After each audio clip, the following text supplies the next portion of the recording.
नमस्कार। अनादि टीवी के खास कार्यक्रम पावर कॉरिडोर में आपका स्वागत है। मैं हूं मनोज वर्मा और मैं ब्रजेश चौक से।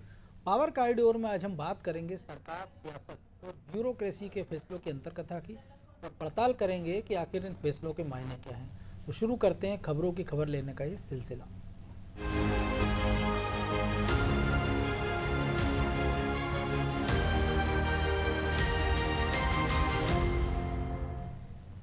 मध्य प्रदेश सरकार एक के बाद एक सख्त कानून ला रही है। लव जिहाद रोकने, धर्मांतरण विरोधी कानून हो या फिर भ्रष्ट अफसरों की संपत्ति जब्त करने का, और अब उत्तर प्रदेश और हरियाणा की तर्ज पर दंगे और हड़ताल में शामिल सरकारी और निजी संपत्ति को नुकसान पहुंचाने वालों से वसूली के लिए भी नया कानून बनाया जा रहा है, जिसमें उनसे ही नुकसान की भरपाई की जाएगी। उतना ही नहीं, खनिज माफिया पर भी शिकंजा कसने के लिए खनिज नीति में बदलाव की तैयारी है। अब अवैध रेत परिवहन करते पकड़े जाने वाले वाहनों को पहली बार की कार्रवाई में ही राजसात किया जाएगा।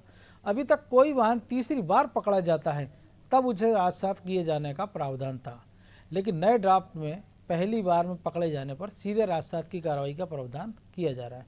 इसे भी जल्द कैबिनेट से मंजूरी मिल सकती है। तो इसी खबर को समझेंगे हमारे सहयोगी ब्रजेश के साथ। तो ब्रजेश जी, कैसे देखें इन कानूनों को? देखिए, हम लगातार देख रहे हैं कि सरकार कानून सख्त से सख्त बनाने की कोशिश कर रही। उसकी मंशा है कि जो माफिया है उस पर लगाम लगाई जा सके, लेकिन उसका जो क्रियान्वयन होना चाहिए उस तरीके से नहीं हो पा रहा है। आप देखिए कि चाहे बच्चियों के साथ रैप के मामले हों, फांसी का प्रावधान है, बाकायदा फांसी हुई भी है, लेकिन आज तक एक भी व्यक्ति, एक भी आरोपी जो सिद्ध हो चुका है उसको फांसी नहीं हुई। हमने देखा कि भ्रष्टाचार के मामले में सरकार बाकायदा कानून लेकर आई, लेकिन जोशी दंपत्ति के अलावा ऐसा कोई भी नाम आपके सामने संज्ञान में नहीं होगा जिनकी संपत्ति को राजसात किया गया। बिल्कुल। तो निश्चित तौर पर आप देखिए कि धर्मांतरण का कानून बना। हमने सोचा कि इसके बाद धर्मांतरण पर अंकुश लगेगा, लेकिन आए दिन मध्य प्रदेश के किसी न किसी कोने से खबर आती है कि धर्मांतरण का मामला चल रहा है, स्कूलों में चल रहा है। तो आपने कानून बना दिया है, निश्चित तौर पर आपकी मंशा सही है कि कानून से आप लगाम लगाएंगे, लेकिन लगेगी कब? जब आपके नीचे का जो ब्यूरोक्रेसी है, जो काम करने वाले जो एजेंसियां हैं, आपकी प्रशासनिक तंत्र है, पुलिस तंत्र है, उस पर भी आपको लगाम कसना पड़ेगी, तब कहीं जाकर ये कानून का असर दिखेगा। हम देखते हैं कि राजसात का प्रावधान है अवैध रेत उत्खनन में, अवैध रेत परिवहन में, लेकिन मध्य प्रदेश में कितने वाहन राजसात होते हैं? बिल्कुल। लगातार एक बार, दो बार, तीन बार पकड़ाने का प्रावधान था कि यदि ऐसे पकड़ाएंगे तो राजसात होंगे, लेकिन होते नहीं है। तो उसके लिए भी एक निगरानी तंत्र बनाने की जरूरत है। वो ये देखे कि क्यों छोड़ा गया है, यदि उस कानून के दायरे में उन पर कार्रवाई क्यों नहीं हुई। लेकिन होता उल्टा ना, हम देखते हैं कि भोपाल में अवैध खदान चल रही है, खनिज अधिकारी का ट्रांसफर आप सतना कर देते हैं, जो कि एक मलाईदार पोस्टिंग मानी जाती है। हम देखते हैं कि 20-50 वाला जो फार्मूला था, सारे आईपीएस को क्लीन चिट दे दी, जबकि कितने सारे अधिकारी हमने देखा जिनके खिलाफ जांच चल रही है, विभागीय जांच चल रही है, जिनको सस्पेंड सरकार ने किया और सस्पेंड उनको अवधि बढ़ाते जा रहे हैं, लेकिन वो उनको 20-50 के दायरे में आप लाते नहीं हैं।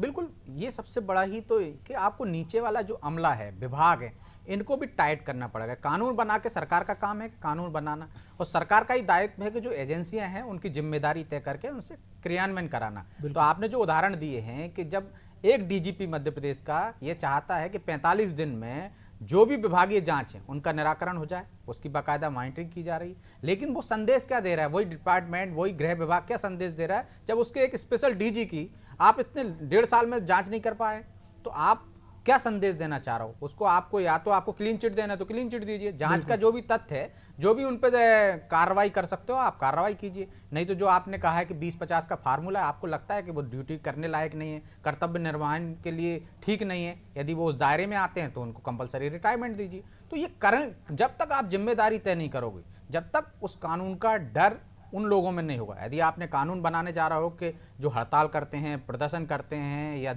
पत्थरबाजी करते हैं, वो यदि संपत्ति को नुकसान पहुंचाएंगे, चाहे वो सरकारी हो चाहे निजी, तो उनको उनसे ही वसूली की जाएगी। क्योंकि फिर दिक्कत ये आएगी, कई जगह राजनीतिक दल हम देखते हैं कि वो करते हैं प्रदर्शन, कई बार हमने देखा कि सत्तारूढ़ पार्टियां भी प्रदर्शन करती हैं।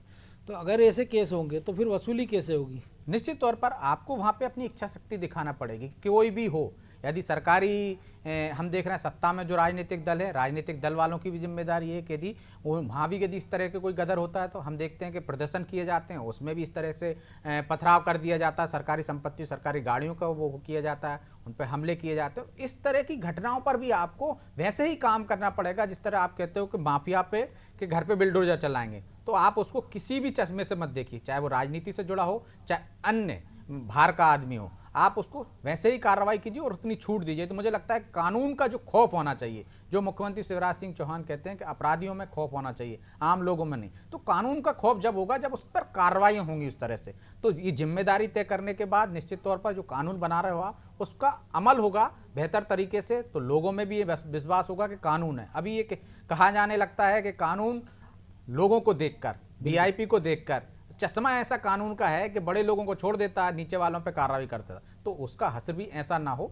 इसलिए उम्मीद तो यही कर सकते हैं कानून बेहतर बना है, और सरकार चाहेगी तो इसका क्रियान्वयन भी तेजी से होगा। जो रेत माफिया के लिए कानून लेकर आ रहे हैं उसमें भी इस तरह के प्रावधान हैं, तो अब उसकी मॉनिटरिंग होनी चाहिए कि कलेक्टर ने राजसात किया कि नहीं, क्योंकि आज भी वो पावर, यदि हम इंदौर भोपाल की बात करें तो वो पावर आज भी जिला प्रशासन के पास है, तो उनका क्रियान्वयन यदि पहले से ही हो रहा होता। और जिन जगह पे ये घटना हम देखते हैं कि चाहे होशंगाबाद की बात करें या मध्य प्रदेश के जो सीमावर्ती इलाके ग्वालियर चंबल, वहाँ इस प्रकार के ज़्यादा मामले आते हैं जी, तो वहाँ आपको अगर सख्ती करेंगे तो इंदौर भोपाल में तो तब की बात है कि अगर आप मान लीजिए बुधनी से अवैध रेत लेके आ रहे हैं जी, तो आप 2 जिलों को क्रॉस करते हुए भोपाल में घुसते हैं तो उसके पहले कार्रवाई हो जाना चाहिए। निश्चित तौर पर यही जिम्मेदारी जब आप तय कर दोगे कि यदि होशंगाबाद से निकला है भोपाल तक आ गए, तो वहां पहले जो क्यों कार्रवाई नहीं हुई, जब भोपाल में आदि पकड़ा है तो उस पर भी जिम्मेदारी तय कर दी जाएगी, उस अधिकारी पर कार्रवाई होगी, तो निश्चित तौर पर कानून का राज स्थापित होता है हम देख सकेंगे। बिल्कुल।